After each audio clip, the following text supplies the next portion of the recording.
I know by now it sounds like a cliche, but during this pandemic, guess what? I've taken up gardening. Late spring, I sowed so many wildflower seeds, an abundance, and I'm reaping rather sparingly. There's one flower that I have to show for the effort. I think I have to do better next time. You know, clearing the rocks, the weeds, preparing the soil.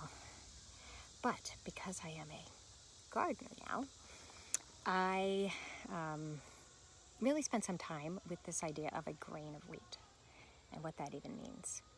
I thought, okay, wheat is a grain, so what is a grain of wheat? As Father Kelly pointed out in a recent homilette, what does Jesus know about farming? His father was a carpenter, but it turns out Jesus knows a lot. I guess he's omniscient, like his father. I did a dive, not really a deep dive, just a Google search, and I found that grain and seed and kernel and wheat berry all mean the same thing, and that a single grain, or the seed of wheat, grows into a stalk of grass, which is a wheat plant, and then that produces up to 50 of these seeds, or grains. Wheat's an annual plant, so every growing season the grasses grow, reach maturity, produce seeds, and then die. Sometimes when we hear about the grass of the field that withers, we forget what a rich and productive life that grass may have lived.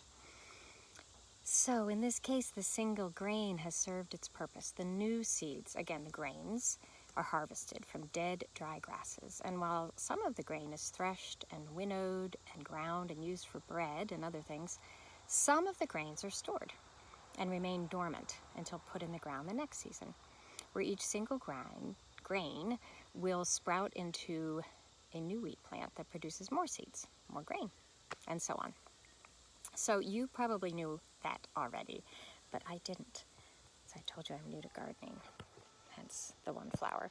I still have a lot to learn. So it's this image of the dormant single grain, which has stuck with me as I reflected on today's readings. It helped me to understand one way of hearing Jesus' jarring next line. Whoever loves his life loses it, and whoever hates his life in this world will preserve it for eternal life. I prefer the way it's phrased in Matthew's Gospel. Whoever loses their life will gain it. Whoever clings to their life will lose it. But let's stay with that word hate a little bit.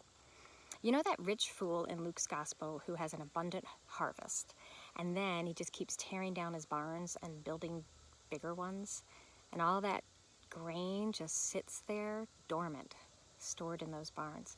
So we are meant to identify with the rich fool. Don't lay up your treasures in heaven.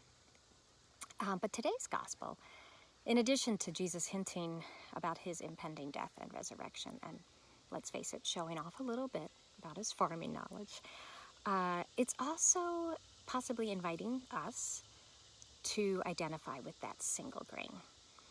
As I imagine being a single grain, preserved in that rich fool's huge, dark, probably moth and rodent-infested barn, I think I would hate that.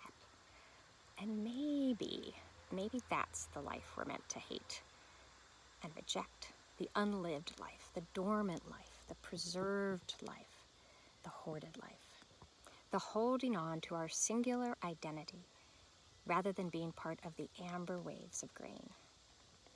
Speaking of America the Beautiful, I've been thinking so much about the great, beautiful American John Lewis these weeks since he died. Something he would say is that realizing the beloved community is not the work for one day, 1 week, 1 year, or even one lifetime. But each generation moves us forward and plants the seeds for the next. On the day of his funeral, you probably read his last testament in the New York Times. He said, "I urge you to answer the highest calling of your heart and stand up for what you truly believe. In my life," he said, "I have done all I can to demonstrate that the way of peace, the way of love, and nonviolence is the more excellent way. Now it is your turn to let freedom ring." John Lewis, as we know, was willing to die to secure the right to vote for Black Americans. And John Lewis was a cheerful giver, as 2 Corinthians calls us to be, not serving out of sadness or compulsion. He lived fully with love and joy, with happy dancing feet, as well as marching feet that brought him across the Edmund Pettus Bridge every year. He inspired people like John Hume, the Nobel Peace Prize winner from Northern Ireland, who helped craft the Good Friday Agreement. And he died just last week, 2 weeks after John Lewis. Like John Lewis, John Hume stood bravely and, might I say, defiantly, without weapons, before the British paramilitary in Derry, Northern Ireland. And he never gave up on nonviolence as the way toward peace and justice. One of the blessings of my life was to be part of a pilgrimage, a delegation that brought John Lewis to Northern Ireland, where he and John Hume walked arm in arm across the Peace Bridge in Derry, with the rest of us, those seeds they sprouted, being led across the bridge by them. I read on the National Geographic site in my online research about grain that without the right conditions, a grain will lie dormant and never bear fruit. The grain needs sun, rain, nutrients before it can begin to grow. And then 2 Corinthians again tells us that God is the one who's able to make every grace abundant for us, so that we have an abundance for every good work. God multiplies our seed and increases the harvest of our righteousness. I'm not an essential worker, and so I've had the ability during this pandemic to carefully guard my health and be as safely removed from the virus as I can be. But that doesn't mean it has to be a dormant time. Nor, by the way, do I think any of us should put pressure on ourselves to make the very most of this stolen season, this found time, to accomplish all sorts of things.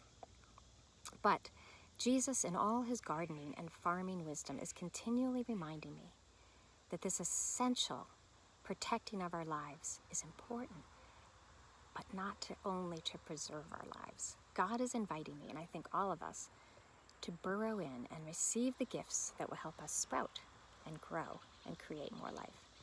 Psalm 65 offers a vision for this season. You care for the land and water it. You enrich it abundantly.